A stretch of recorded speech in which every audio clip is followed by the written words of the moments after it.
Hi, everyone. Welcome to the lecture. We're going to look at some pathologies related to the nervous system. There are other lectures related to alterations that are in this series, but for this one, I'm going to focus on a few disorders and also some common pathologies.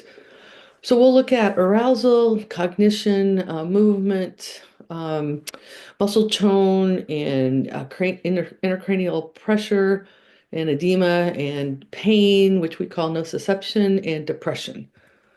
So first off, we're going to look at arousal. Um, Arousal is something that you commonly see when you're looking at emergency room technicians are trying to make sure if somebody is in a state of arousal.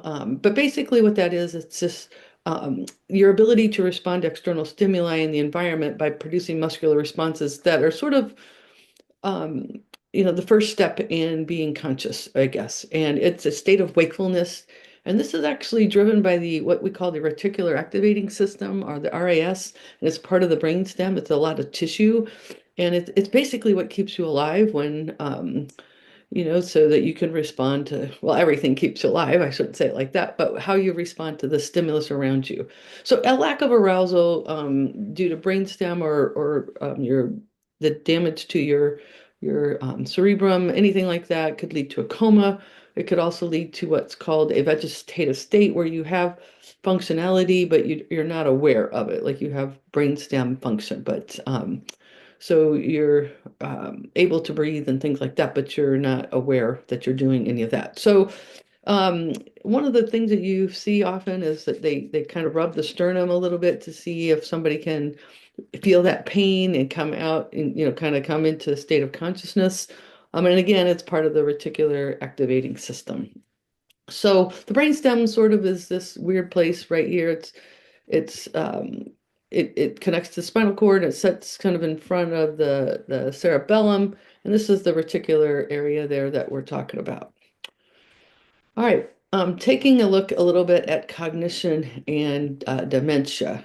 So this is a very common disorder that we hear a lot about. We hear a lot about Lewy body dementia. We hear a lot about dementia. We hear a lot about Alzheimer's. And all of these are areas that affect attention, memory, language, and executive function. And so when you have a problem with this, it's usually in the frontal, temporal, parietal lobes of the brain, which is the cerebrum. And basically what you have going on, simply, in my opinion, is neurodegeneration, meaning the neurons are dying. Um, and that could be because of some proteins that have been accumulating there, or vascular disease, infections, toxins, all of those can cause neuronal death. In the case of Alzheimer's, we're looking at the formation of what we call plaques and tangles that lead to this neuron death. But again, it can be stroke related that can damage regions of the brain. And all of these will manifest in memory loss, disorientation, and personality changes. So I'll talk a little bit more about Alzheimer's later and some stroke stuff. But you can imagine that when those areas of the brain are damaged, it all depends on which exact areas are damaged, but in general, it's leading to some memory loss and executive function that you're aware of. Whoops. So Alzheimer's, like I said, there's a couple of ways that we can look at this. As always, we can have the non-hereditary kind where you just kind of later in life you experience some of these losses. Your brain actually starts to atrophy at the age of 30. So some of you may be at that age. But that doesn't mean you're going to get Alzheimer's, but everything gets old and sometimes you accumulate problems or mutations, toxins, exposure, environmental, all that stuff. But there is a familial or a genetic component to Alzheimer's, and that's an earlier onset usually, and usually doesn't last as long. It's something that ends the life quicker than the non-hereditary version. And basically, there's a couple ways and things that are involved, and you don't have to know all of these, but you have these. The main thing to remember are plaques and tangles, and plaques and tangles are just misfolded proteins actually that are accumulating in your brain and causing that neuronal death. Um, there's a couple ways that protein plaques can form. Amyloid or apolipoprotein is APOE that's involved in they're just a little different pathways to get to some accumulated proteins. And then also you can lose these things that are genetic and cause mutations in these processes. So um, if a protein isn't folded right, it's not going to function right. So it just sort of doesn't get metabolized either, and it accumulates and disturbs the pathways of neurons, and then they eventually die. You can also have an interruption of in a mutation, sorry, a mutation that interrupts the formation of acetylcholine, and that, can cause some of that dysfunction and neuronal death as well. But the basic end of the day, the results are plaques and tangles in the brain, and the tangles are just look a little bit different. We'll take a look here. They're twisted fibers sort of found in the brain, and the amyloid proteins you can see there that in the next slide are just more look like protein. So here's a normal looking neuron here to the left. Alzheimer's disease has these plaques and tangles inside the cell body and in the cytoplasm. You could see, so the tangles are sort of inside, the plaques are outside. All of this leads to an unhealthy brain situation. What you could see the atrophy over here on the right where the Alzheimer's brain is. And there's a couple other dysfunctions with that that I'll talk about here in a minute. But you can see over here are plaques right in here. You can see this cluttery looking stuff. This is what a healthy brain would look like. So these are the amyloid plaques, but these are the neurofibril tangles right here. It kind of look like little tadpoles.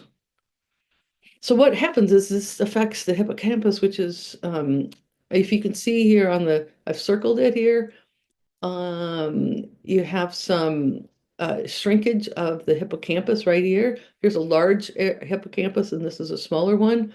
There's some shrinkage with this atrophy. And the hippocampus is associated with memory, learning, and spatial navigation. So you can see how this starts to manifest in the symptoms of Alzheimer's that you're familiar with. All right, moving quickly and on to muscle tone abnormalities. Let's see. So just hypo and hyper again. Antonia refers to tone. These are pretty straightforward. In this case, we're really referring to muscle tone, not tonicity of a solution. So if you have hypertone, you have this increased muscle tone, which is stiff, and there's some spasticity as a result or rigidity. That's something that we see in Parkinson's disorder. That's something that was talked about later, but we'll bring it up here a little bit too. Hypotonia is where you have decreased muscle tone, so you're more floppy, and that's associated with muscular dystrophy or cerebral damage, your cerebellum, I'm sorry. I didn't spell that right, but I'll fix that. But it's your cerebellum kind of coordinates movement and anyway, so there's also some palsies involved, cerebral palsy and Bell's palsy that we'll talk about a little bit later. But all of these things, Down syndromes, could lead to hypotonia as well. Brain injuries, just all depends. But so your brain has to send a signal to muscles for them to move and react and do things that they need to do, including your heart. And so when you have disruption in the nerve impulses to the muscles, you would see why you would have this, or you have extra impulses. And some of this can be chemical too, but we'll not go too much into that right now. So just be familiar with those terms.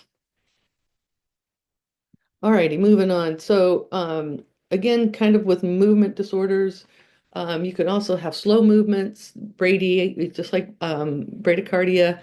You could have hyperkinesia where you have uncontrolled movements. We see that in Huntington patients. They're just it's excessive agitated rustling. They can't control them. There's the world's worst tics ever. Akinesia is where you have absence of voluntary movement, again seen in Parkinson's. And then finally, there's you could have the loss of motor neurons. You have motor neurons in your what we call upper and lower, and it just depends on how there's a lot of things we talk about with how they go from the brain, but you can see upper neurons do start in the brain, in the primary motor cortex, and then in the spinal cord they'll differ. They'll become lower motor neurons that actually all of these neurons transmit down, the system or up actually in different pathways, afferent and efferent. But anyway, at the end of the day, the signal from the brain to the muscle uses both upper motor neurons, and this is the effector path, efferent path. So the effector is the muscle here that's going to be stimulated. In the case of ALS, these motor neurons are disrupted. It's not well understood why. I mean, all the usual suspects, genetics, toxins, but It's not something we have a great handle on, but it does show up later in life, typically in the 60s. I just had a classmate from college diagnosed with this. So, and the prognosis is not good, but it's just you lose muscular control and it's progressive weakness and paralysis. So, but you can also have the loss of motor neurons through a spinal injury or something. All right. Just a quick little hypertonia, hypo, stiff, high tone, difficulty moving, muscle spasms are the hyper side, and floppy limbs, low muscle tone, difficult standing, instability would be demonstrate hypotonia. So just keep those in mind. All right, moving along to intracranial pressure. This is one, if you work in an ED, that you would see a lot. Um, Usually after trauma or injury or even tumors can increase the pressure in the brain. And where that comes from, it's a couple places. You could have increased pressure from arteries and veins, cerebral spinal fluid. You could have neuronal swelling, just general swelling, vasogenic with the blood-brain barrier disruption where there's fluid that leaks into the brain. But all of this is dangerous and not good. And increase blood can increase its CSF, cerebral spinal fluid, and brain increasing in volume. All of this can lead to increased pressure that has to be relieved, or the brain will herniate, and that's a dangerous situation. So this example, this image below here shows this is looks like a blood um, hematoma type thing that's increasing the pressure vascularly.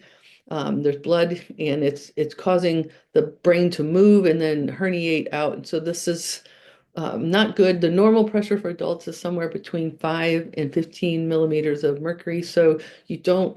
This is monitored, and they will do a drill a hole in the brain to relieve that pressure, a craniectomy. So anyway, moving on. Keeping it down and dirty, folks. So pain and what we call nociception is the you have to be able to have sensors to detect pain and then send the signal to your brain that, oh, this is something that's hot. So there's kind of two paths to this. You have to, but basically we're talking about the afferent path where you're sending the signal from the sensory, the sensation to the brain to process. And so there are receptors, and those can be activated by pain or heat. You could see them, the noxious stimulus here on the hand, and it goes through the spinal cord and different tracts and gets interpreted. And so, yeah, so this would go ascend up to get interpreted. So just kind of showing you that in a picture. But at the end of the day, you can have, you all know about pain. You can even have very serious emotional pain, neuropathic pain. Neuropathy is what you're used to hearing, is where you have the nerves to from for example the disease condition called diabetes that we'll talk about in the endocrine system, but the vascularity can be, I'm sorry, vascularity is impacted, but also the nerves are damaged, and so you get abnormal processing of pain, and you get more of it, so it's very annoying, and we modulate our pain in many ways with different drugs, including drugs that try to reduce inflammation. We haven't talked about the immune system as of yet, but we have all kinds of modulators that we target. But you can also reduce the perception of pain, not just the inflammation that's causing it, by the role of endorphins or opioids like morphine. And so those are often given to block those pain receptors, basically, and the sensation of pain. All right. Finally, not finally, maybe finally, I can't remember. No, we have a few more things to discuss. So sorry about that. So we're going to look at depression.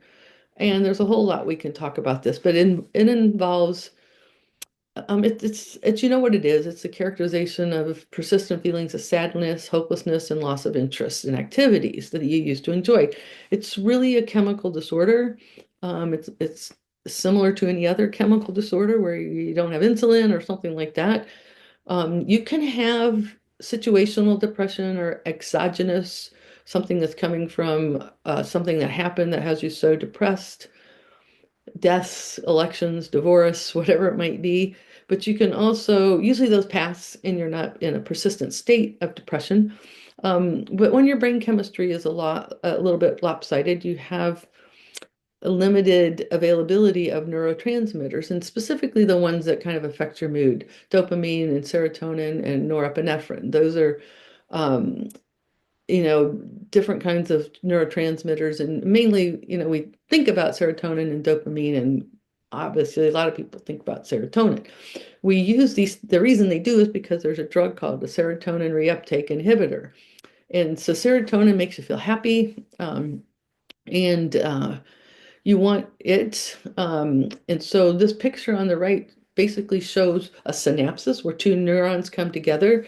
And in the cleft, the synaptic cleft, you have these are the neurotransmitters. Let's say it's serotonin. It gets released into this area and it's going to bind to these receptor sites.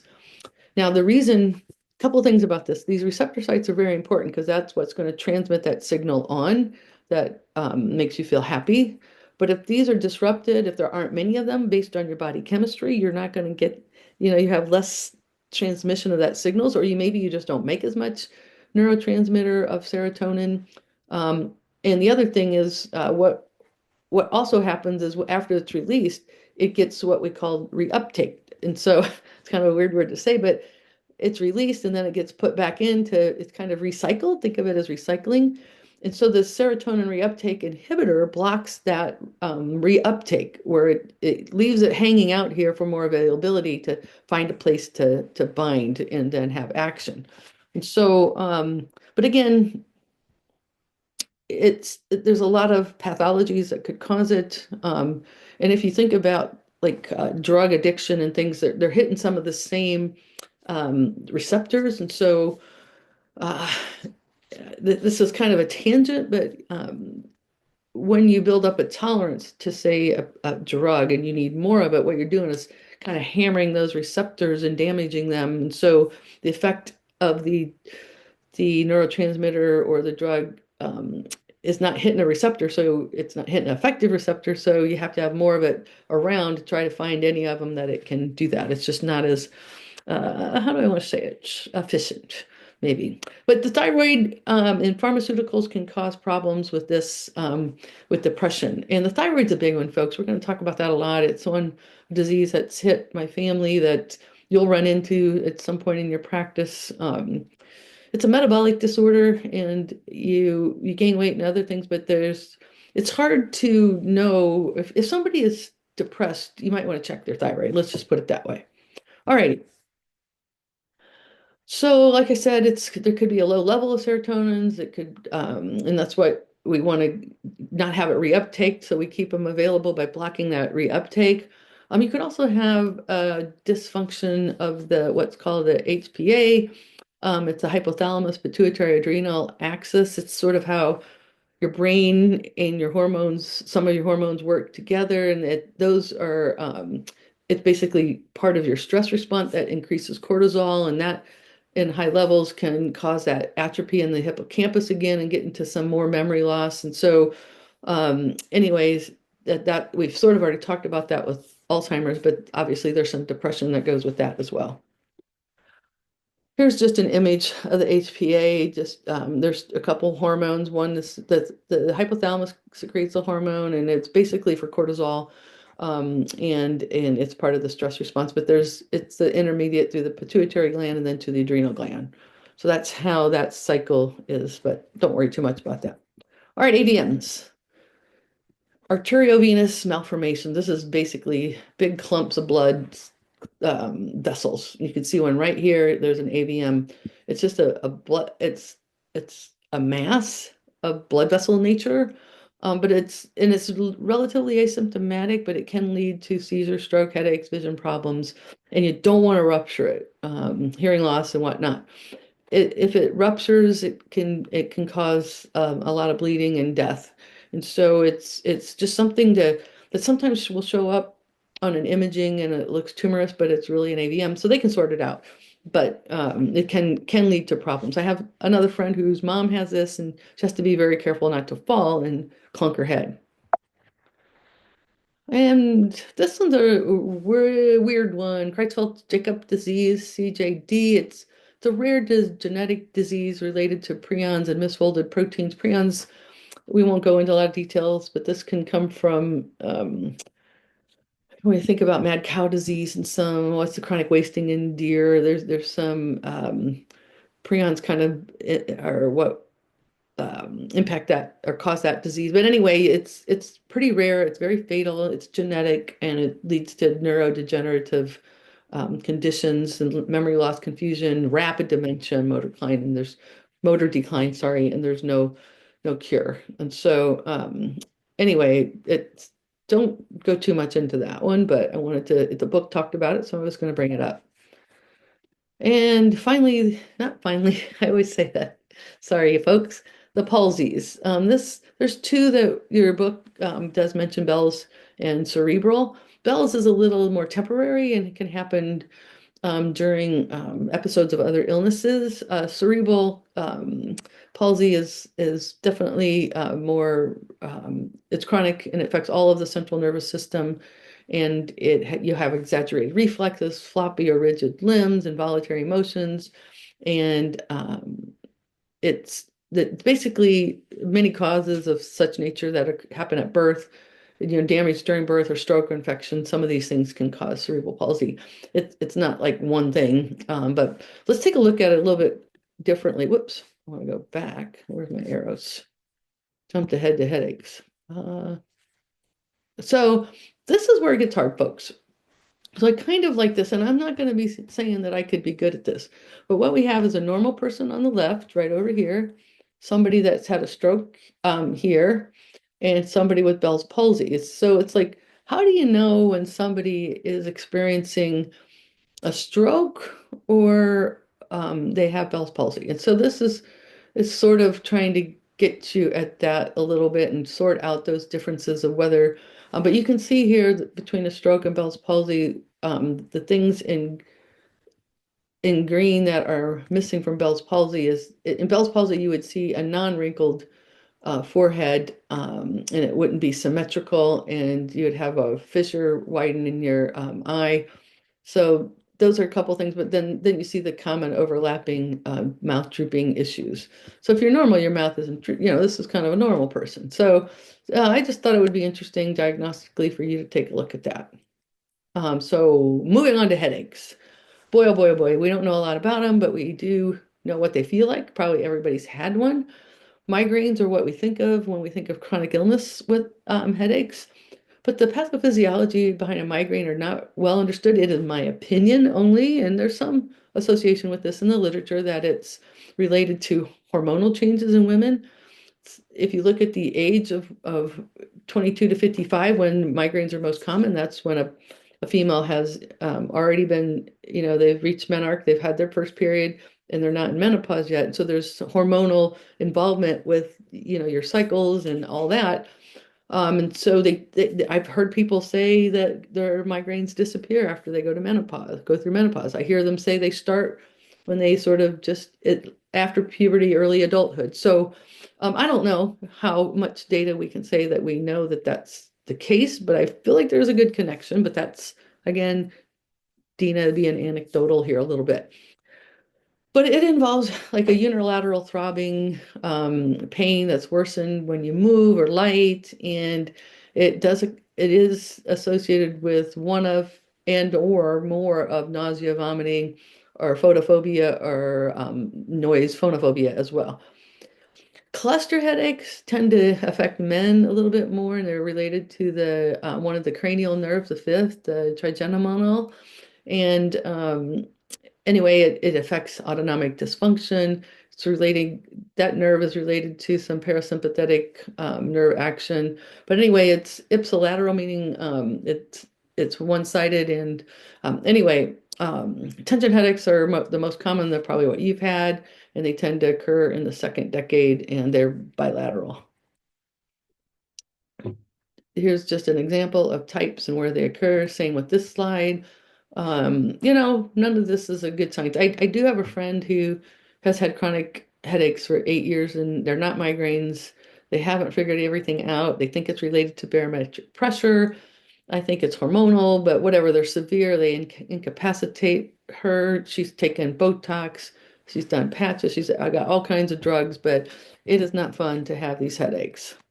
And hers is not diagnosed. We still don't know what they are, and they're just, but they are lessening because she's entering perimenopause, and she's also been using some patches that seem to be helping that are more like pressure point things. So finally, but lots of Botox injections and other things that have been tried to sort of get at these headaches. All right, our good old aneurysms. We've already talked about these with respect to the cardiovascular system, but obviously your brain has blood supply. And so you could have an area of the brain that has an aneurysm. This is very you've probably heard of this before. And again, it's the weakened area of a blood vessel. They're asymptomatic until they rupture, and then you get a severe headache and nausea and vomiting, stiff neck, seizures, and loss of consciousness, among probably other things. The exact cause is not really known, but there are associated factors such as high blood pressure, smoking, high cholesterol, and family history and age. Most people that have aneurysms are of an older age. Again, things just don't work as well. There's the different types that you've heard of before and have seen, and you don't have to memorize those, but just so you know. All right, I think we're getting close to the end. Meningitis. If you remember from A&P, your brain has membranes, and there's basically three of them, and they're the dura mater and the arachnoid mater and the pia mater.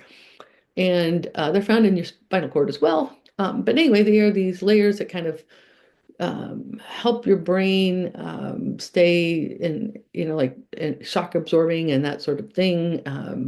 They're anyway, and when you get an infection in your meninges, is what we would say, you get what we call meningitis. Makes sense.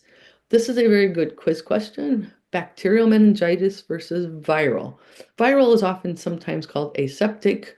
It is the most common, but it's not the most dangerous. The most contagious and dangerous is bacterial. This might seem a little counterintuitive to your thinking with respect to vaccines, because typically we do vaccines for viruses, but in this case, we're doing there's a meningitis vaccine for bacterial meningitis. And again, that's what you would think of in college situations, dormitories, or places where people congregate. It's the most contagious and dangerous. There's a fungal meningitis, but it's very rare. But it's basically your inflammation in these membranes. They get inflamed and they hurt. So here's just a little review of your membrane layers, your skin. You got some periosteum and bone, that's your skull, and then you get into the membranes. All right. So these are vaccines. You don't have to know this. This is just information, but college students living in dorms should consider getting vaccinated. There are other people at high risk, like when they have weakened immune system, HIV, but anyway, they're recommending adolescents aged 11 and 12 should receive the vaccine with a booster dose at age 16 and 18. And so again, these are a little bit different because they're protecting you against a bacteria, and that's not always what we usually think of antibiotics for bacteria, but in this case, there's a vaccine for it. Think bacterial is more dangerous and more contagious, and there's a vaccine for it. It's kind of slightly different than the way you might have been thinking before. I believe that is it. All right, we're going to stop and I'll post this recording.